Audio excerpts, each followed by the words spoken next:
Hey trackies, welcome back to another video here on TXT Track Time. Please remember to like the video and also subscribe to the channel. So trackies, there are quite a few clashes that are coming up over the weekend, and I'm going to be focusing on one particular meeting, the Hurricane Invitational, in this video because we have a few Jamaicans that line up, a few professional Jamaicans that will be opening their season outdoors, and I'm excited to see how they will begin their season leading into, obviously, this Olympic year. They have to head to the Jamaican trials and hopefully potentially bid for a spot on the team to the Olympic Games. So yeah, I'm excited to see what our Jamaicans will be doing, and there are a few, as I said, exciting clashes. Now I want to kick things off with the men's 100 meters. Now in this we have the big bad man with a chip on his shoulder, Fred Kerley. He lines up here in the men's 100 meters. Going up against him though is our Jamaican Andrew Hudson and also Janoy Thompson, right? But I want to zone in on clearly, Fred Curley and Andrew Hudson. There are other people in the lineup as well as collegians. Now they, you would say, they are more warm in terms of their preparation for the season so far, while some of these athletes are just coming out for the season. So don't be surprised if a collegiate does really well because yeah, they pretty much have been running, all season indoors. You know what I mean? So with that said, though, Fred Curley, in my opinion, based on just the fact that he's a 9.76 athlete, right? I believe walks away with the win in this race. Now, separate and apart from him walking away with the win, I'm not sure, as it relates to times just yet, what he could potentially drop. I want to wait and see how these athletes start their season before I start talking about times. I want to have something to go off. Right now, I don't have anything to go off. So, yeah, I don't really want to drop any times just to say, okay, he could potentially walk away. Well, not potentially, unless something happens to Fred Curley, he's winning this race, right? And then now, Andrew Hudson, I really want to see what he does in this race. Typically, he starts his season well. His season didn't go, phenomenal last year. He had a few hiccups as well. I was definitely looking for him to get back into sub 20. It didn't happen. Plus, the mere fact that he ran a faster PB over the 100 meters at 10.07. I was hoping that, he would look that much better over the two.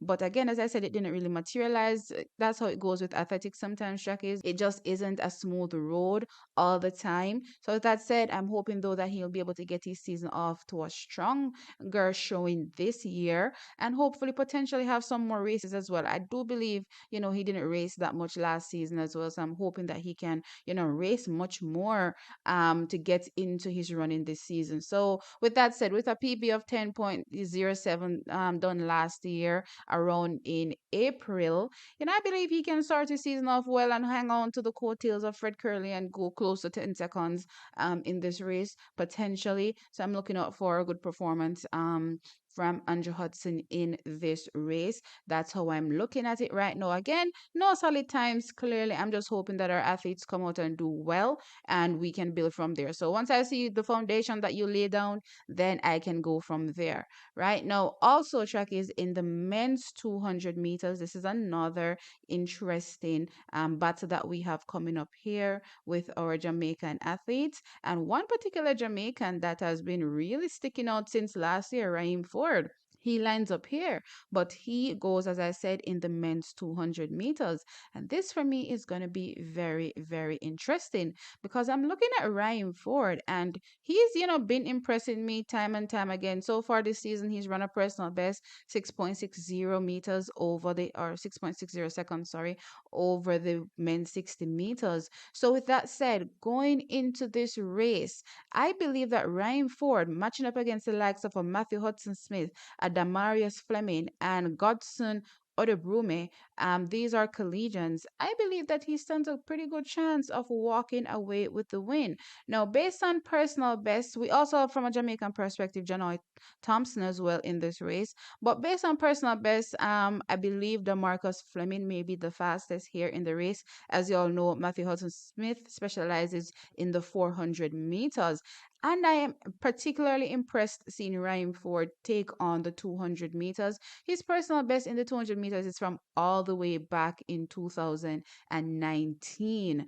A 20.78 done all the way back in 2019. As I said, track is so yeah, there's a lot of room for improvement considering that he's now a 9.95 athlete done just last season over the men's 100 meters. So I'm excited to see what he'll be able to do in this race, and that 20.78 came very early as well in his season in 2019. I believe he was still probably in high school at this particular point when he ran that 20.78, but still, it was still a fantastic run for a March, right? So with that said, I'm excited to see what he'll be able to do in this race, again considering that the field has a few collegians. I would be surprised again if they turn up and show out, especially the likes of the Marius Fleming and Godson Odobrume. I wouldn't be surprised if they turn up and show out because again they've been running from indoors. But I also favor Ryiem Forde in this race to potentially take it, and I'm looking out to see what Matthew Hudson Smith will be able to do in this men's 200 meters. Now moving on to a very very interesting clash that comes up in the women's 200 meters.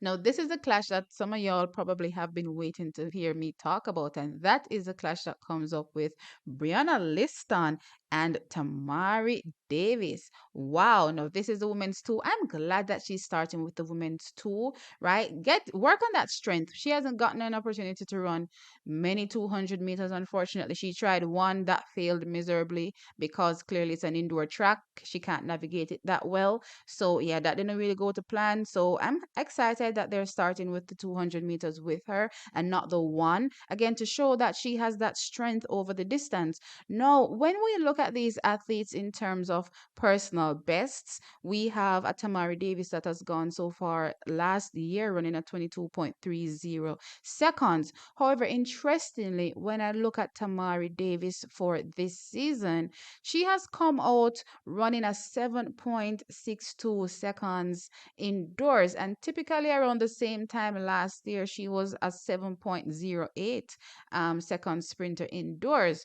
So that's pretty interesting. Last year she got down to 10.96, not her best. Her best is at 10.83 in the 100 meters, but still I'm not sure if the method of training has switched up a bit because it's the Olympic year and people are coming out a bit slower than they typically do, just to time their season perfectly for potentially the US trials one and of course potentially heading to the Olympic Games. So I'm not sure if that's why she has come out so slow this season, but going off the fact that again she does not look that sharp based on the time she's run so far, I'm going to give Brianna Liston this race. Yeah, I'm definitely going to give Brianna Liston this race. Now, Brianna Liston from indoors for me, based on that run that she had a few hiccups in, was definitely going to be running a 22, maybe a 22 8 I was saying at the time in that race. So if she could have potentially done a 22-8 in that one-off run, and maybe she would have done it multiple times, maybe gotten down to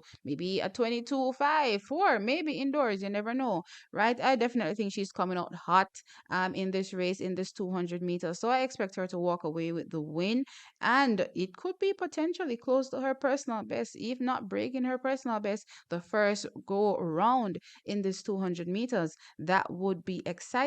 Now, also to go along in this race, there have the likes of Javion Oliver in the race, but I don't see some of these athletes putting up a challenge to Brianna Liston and Tamari Davis. Tamari Davis is the best athlete in the field based on personal best, but based on the form or the shape that she's shown so far this season, her best time in the 60, a 7.6, not quite impressive for her caliber. Again, her caliber, her best so far in the 60, which was just done last year, a 7.08. So I'm actually surprised that she ran a 7.62, which is making me believe that maybe they'll kind of switch things up in terms of what their targets are this season and are probably coming out a bit slower than they typically do. Or maybe she's, carrying a niggle. You never know, right? This is athletics. That's part of the game as well. But with that said, I'm excited for this race with Brianna Liston, and I'm excited to see what she will be able to do over that 200 meters. I expect Brianna Liston to come out and walk away with this race. Hands down, she's sharper.